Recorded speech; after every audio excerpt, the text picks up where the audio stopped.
화이트라디오 이동의 뉴스 정면승부 4부 시작합니다. 이번에는 한 주간 포털사이트 뉴스에서 가장 이슈가 되었던 뉴스들을 살펴보고 빅데이터 관점에서 분석해보는 21대 총선 빅데이터 시간입니다. 비플라이 소프트 미디어 빅데이터 연구소 소장으로 있는 이경락 박사 나왔습니다. 어서 오십시오. 네, 안녕하십니까. 이게 지금 몇 주째 코로나 이야기를 하는지 모르겠습니다만 네. 그럴 수밖에 없는 상황이고요. 네, 어쩔 수 없죠. 네. 코로나19가 결국 팬데믹으로 넘어갔고요. 네. 이제 세계적으로도 코로나19가 점점 더 큰 이슈가 될 것 같은데 네. 코로나 이외의 이슈가 혹시 있었습니까 이번에? 네, 이제 몇 주째 반복되고 있긴 하지만 그냥 어휘적으로 보면 일단은 뭐 코로나와 마스크 그게 가장 빈번하게 등장한 어휘였었고요. 예. 이외에도 신천지가 5번째 정도로 많이 등장을 했습니다. 아울러 또 구로구에 위치한 건물에서 콜센터 집단 감염 사례가 나타나면서 콜센터라는 어휘도 많이 언급이 됐었고요. 그리고 일본과 관련된 내용들이 있었습니다. 아무래도 일본의 사증 면제 조치를 정지한 것과 그리고 그에 대해서 우리 정부가 대응을 하면서 일본이라고 하는 어휘가 굉장히 많이 13번째로 등장을 했었고요. 그리고 전 세계적으로 이제 그 경제적인 파급 효과가 코로나로 인해서 나타나면서 경제 관련 내용들이 굉장히 많이 있었습니다. 다만 그 저희가 사실 총선 때문에 관심이 많이 가고 있는데 총선이나 정치 관련 어휘들이 대체로 이제 빈도나 이런 걸로 했을 때 30위권 밖에 이렇게 포진이 되어 있었습니다. 예. 그래서 어쨌든 5가지 정도의 주요 이슈를 선정을 했는데요. 우선 마스크 오부제 시행에도 불구하고 여전히 구하기 어려운 마스크 상황, 그리고 두 번째는 대구 한마음 아파트와 서울 구로구 콜센터의 집단 감염 사례, 그리고 세 번째는 일본의 사증 면제 정지에 대한 우리나라의 맞대응, 그리고 네 번째가 팬데믹으로 인한 그 세계적인 경제 침체, 그리고 마지막이 비례정당에 대한 민주당의 입장 변화, 이런 것을 선정을 했었습니다. 예. 마스크 이야기는 뭐 우리가 많이 이야기했고요. 지난주에 두 지역에서 집단 감염 굉장히 큰 충격을 줬는데 네. 대구 이야기를 먼저 하면 대구시 소유 임대 아파트에서 신천지 교인이 대거 감염됐었죠. 네네, 그렇습니다. 그 대구시 소유의 그 달서구 대구종합복지회관 그 안에 임대 아파트라고 이제 한마음 아파트가 있습니다. 근데 예. 이 안에서 이제 코로나19가 연이어서 발병을 했는데 예. 그래서 이제 전체적으로 그분들 모아서 격리시키는 코호트 격리가 그 아파트를 대상으로 이루어졌습니다. 예. 이 아파트 같은 경우에는 5층짜리 2개 동이 있고 137세대 141명이 거주하고 있는데 이 중에서 자그마치 46명이 확진자가 나왔습니다. 그런데 여기 보니까 입주민 중에서도 94명이 신천지였고, 이거 예. 지금 방금 말씀드린 46명 확진자도 모두 신천지 교인으로 이제 밝혀졌거든요. 그러면서 이것 때문에 여러 가지 논란이 있었습니다. 이 아파트의 경우에 이제 대구에서 근무하는 35세 이하 미혼 여성들만 입주할 수 있는 이런 자격이 주어지는데, 그럼에도 불구하고 어쨌든 그 신천지 교인이 너무 높은 거 아니냐. 그래서 예. 이제, 이게 신천지 혹은 뭐 대구시장, 대구시와 무슨 연관성 있는 거 아니냐, 이런 의혹이 불거지기도 했고, 그리고 무슨 커넥션이나 의도를 가지고 이렇게 된 거 아니냐, 이런 식의 논란들이 나타났습니다. 의혹을 제기하는 사람들이 생겼군요. 네, 그렇습니다. 예. 대구시 입장은 뭡니까?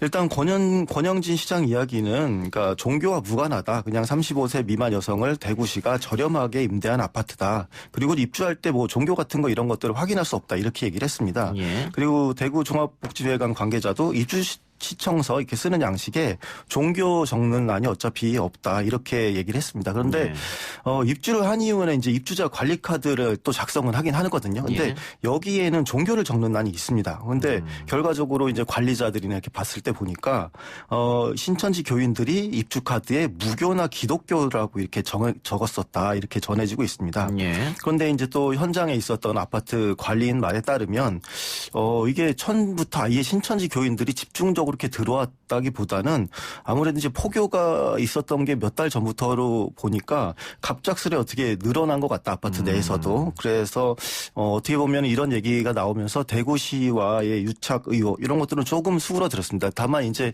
아직도 이게 확실한 것이 아니기 때문에 분명히 또 다시 어떤 의혹 제기가 나타날 거라고 생각됩니다. 예. 언론에서도 보고 있는 부분이기도 하니까요. 네, 그렇죠. 예. 자, 근데 서울 쪽에서 집단 감염 사례가 나오면서 큰 혼란을 가져왔는데 네. 이 콜센터에서 그렇죠. 집단 감염이 나왔지 않습니까? 네네. 그리고 여기에도 신천지 교인이 있었다. 뭐 네. 이런 건데 네.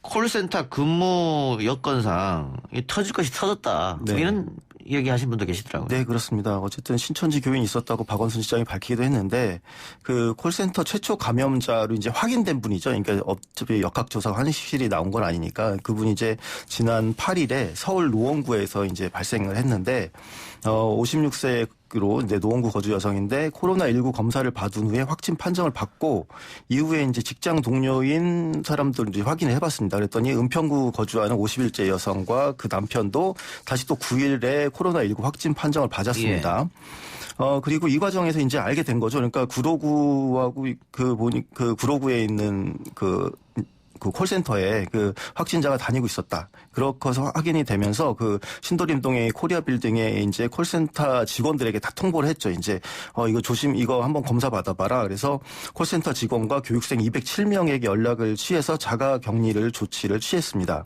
결과적으로 이제 그 검사 결과들이 나왔는데 콜센터 내에서 감염이 확인되었고 그리고 직원들 가족들 이런 것까지도 이제 감염이 진행되었고 그 건물에 있었던 다른 분들까지도 이제 감염이 확인이 됐습니다.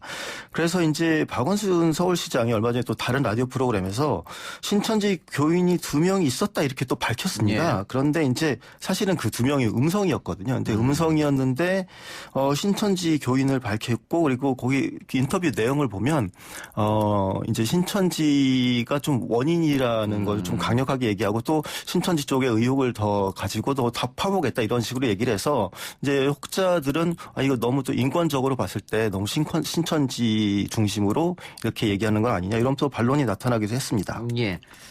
근데 이 102명이 확진 상태인데 네. 2차, 3차 감염도 우려가 될 수밖에 없네요. 이렇게 되면. 예, 그렇습니다. 사실은 어떻게 보면 오늘이나 다음 주 정도 초까지가 이제 분수령이라고 볼 수가 있겠는데 그 지금 확인된 분들과 접촉한 사람들이 과연 어떻게 나올까, 어떤 진단이 나올까에 따라서 이 어떻게 보면 서울과 수도권 내 집단 감염이 더 확산될 우려 이런 것들도 충분히 있다고 보여집니다. 예. 이 확진자들의 동선 뭐 네. 이런 것도 문제가 될 것 같고. 네. 이 콜센터에서 근무하던 분들이 수도권 각지에서 먼 거림에도 불구하고 출퇴근을 해왔다고 하거든요. 네, 그렇습니다. 그 문제도 한번 살펴봐야 될 것 같습니다. 네, 그 동선 관련해서 이제 문제가 제기됐는데요. 그 일부 확진자들 같은 경우에 알고 보면 굉장히 오래전입니다. 지난달 29일부터 사실 처음 증상이 나타났거든요. 근데 확진 판정은 이달 10일에 받았습니다. 굉장히 오래됐는데 일상생활을 계속 이어갔었고요.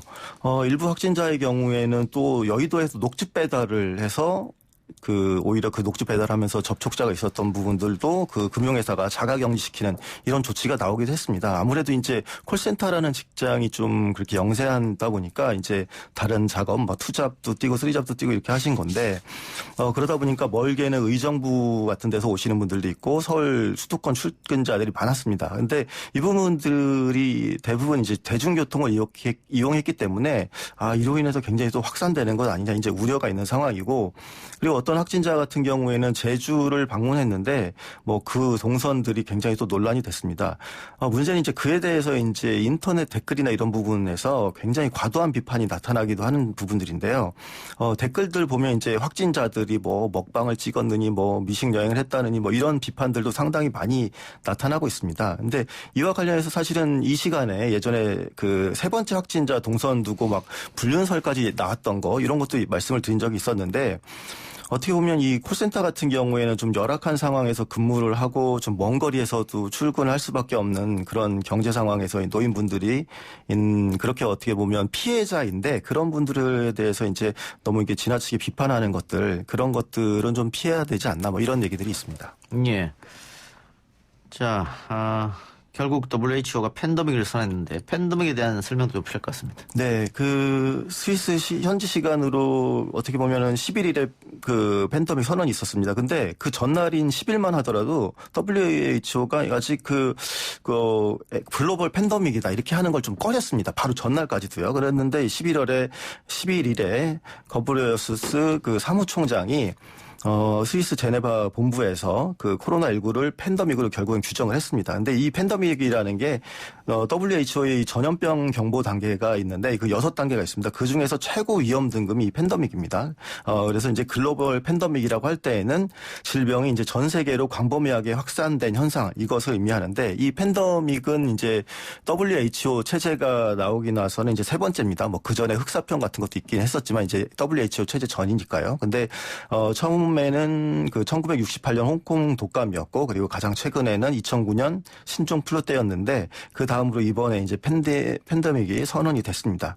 아무래도 이제 이러한 선언이 그 나타난 게 확진자와 사망자의 급증세 때문이다 이렇게 보여지는데요.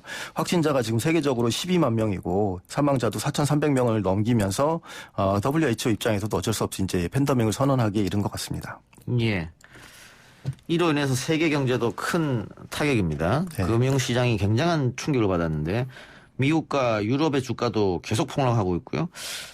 우리도 지금 뭐 코스피, 코스닥 동반 서킷 브레이크 또 사이드카 발동했지 않습니까? 네, 그렇습니다. 그러니까 일단 팬데믹 선언 이후로 주요국들의 주가가 엄청나게 하락을 했습니다. 그러니까 우선 그러니까 미국 뉴욕 증시가 120년 역사에서 가장 충격적인 사건이 이미 있었죠. 그러니까 1987년 블랙 먼데이가 있었지만 그거 다음으로 최악의 하루다 이런 평가가 나왔었고요. 그리고 지난 목요일 같은 경우 이제 팬데믹 선언된 날 그 미국 다우 지수가 10% 가량 하락을 했고 예. 영국, 독일, 프랑스들도 그 주식이 10% 이상 하락을 했습니다. 코스피도 방금 말씀하신 것처럼 9년 만에 사이드카가 발동이 되는 등 그 전 세계적으로 경제가 큰 타격이 입고 있고요. 그러니까 저도 들어오면서 확인했는데 오늘 코스피 지수 보면 1800 밑으로 그리고 1770선까지 후퇴를 한 상황이라서 앞으로 더 또 경제 상황이 우려되고 있습니다. 예. 이런 경제적 상황에도 불구하고 코로나19 대응과 관련해서는 우리나라의 사례가 세계적으로 긍정적인 평가를 받고 있는 것 같습니다. 네. 우리나라 사실 진단 건수 보면 엄청나죠. 그 또 드라이브 스루라는 새로운 방식들도 그렇고요. 근데 이런 것들이 미국 등지에서 큰 관심을 모으고 있습니다.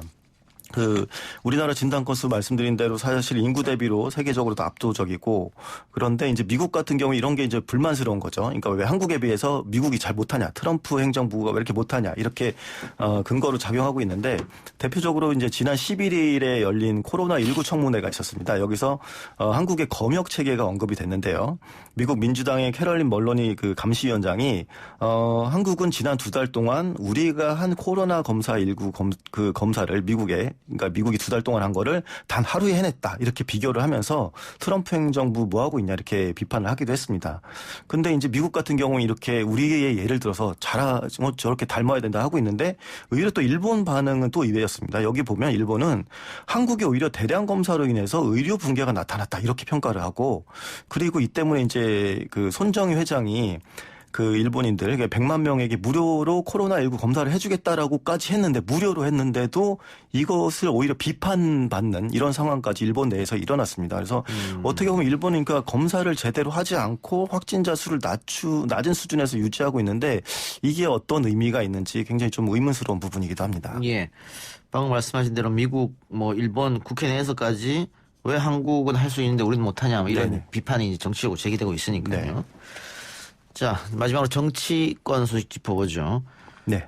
최근 더불어민주당이 결국 비례정당을 만드는 것으로 당론을 정했습니다. 네, 이 이슈는 방금 전에 아주 좀 세부적으로 다루었기 때문에 제가 과정만 살짝 말씀드리자면 이제 원래는 3월 7일 정도에 비례정당 창당 놓고 이제 최고위원 회의가 있었습니다. 이제 여기서 그 더불어민주당의 싱크탱크인 민주연구원에서 이제 전략 분석 이제 보고서가 이제 제시가 됐는데 그 내용을 그때 봤더니 만약에 비례정당 안 만들고 현행대로 선거 치르면 비례대표 보니까 민주당은 6에서 7석 정도고 정의당은 9석 정도고 미래한국당이 최소한 25석 정도 차지할 거다. 이렇게 이제 보고서를 발표를 했습니다. 그러니까 요게 또 여기 보고서뿐만 아니라 한국갤럽의 그런 지난 2월 달 그 조사에서도 비슷한데 총선 투표에서 그 비례대표 의향 어떤 데 있냐 정당이 어디 있냐 이렇게 적용했을 때 그 결과도 비슷합니다. 거기서도 보게 되면 민주당은 7석 그렇게 그치는 걸로 나왔고 미래한국당이 27석 정의당 13석 정도 이렇게 나왔거든요. 그래서 이제 이거 좀 심각하다. 그래서 이번에 대해서 좀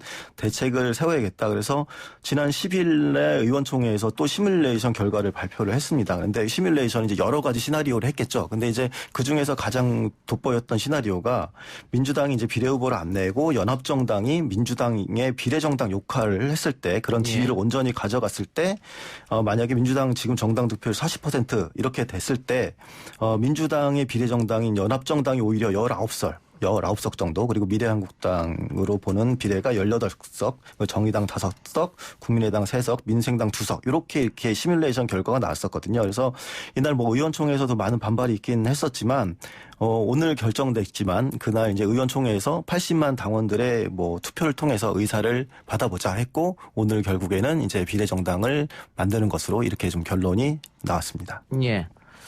이것도 네이버하고 다음은 다를 텐데, 다음은 그 비례대표용 연합정당에 참여하는 네, 민주당에 대해서는 찬성 입장이 더 많을 것 같고. 이 조사는 이제 지난주에서도 했었고 제가 따로도 조사를 한 바가 있었는데 아무래도 다음 쪽에서는 비례정당 응원하고 이쪽이 반드시 가야 된다. 그러니까 그쪽에서 이제 주로 근거로 내세우는 부분들은 아무래도 이제 그 미래통합당 그리고 이제 미래한국당 그 비례정당 미래한국당이 굉장히 의석을 많이 가져가게 되면 오히려 정치가 더 혼란스러워질 수도 있고 여당이 큰 압박을 받을 수 있기 때문에 불가피하게 이거를 가는 것이 옳다 이렇게 좀 판단하는 그런 댓글들이 많았고 네이버 같은 경우에는 아무래도 이제 원론적인 얘기들 그러니까 이제까지 계속 비판하고 뭐 미래한국당의 그 위성정당이라고 얘기를 해놓고 이번에 같은 조치를 취하는 거면 문제가 있지 않느냐 뭐 이런 식의 대응들이나 댓글들 그런 내용들이 굉장히 많이 있었습니다. 예.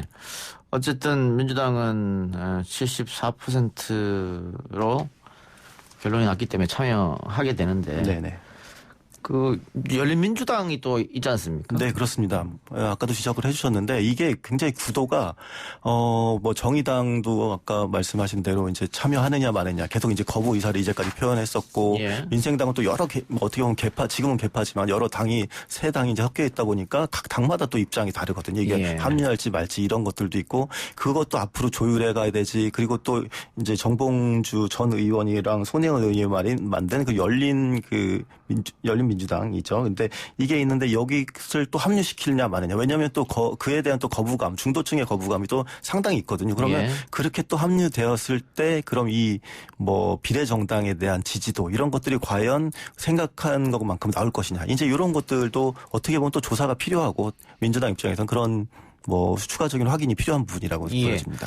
이 비례 연합 정당인데 정의당과 민생당, 녹색당 등이 불참하게 되면 비례 연합 정당이란 말 자체가 그렇죠. 연합이란 말이 굉장히 모순이 되는 거죠. 안 맞는 네. 게 되지 않습니까? 의미도 퇴색하게 되고 명분도 없고 그래서 뭐 도로 비례 민주당이다 이런 얘기까지 나오고 있으니까 네. 그런 부분들을 물론 뭐 민주당에서도 생각 안 한 건 아니겠습니다만 지금 너무 선거가 이렇게 네. 하면은 폭망할 수 있다 이렇게 생각했기 때문에 이런 결정했는데 네네.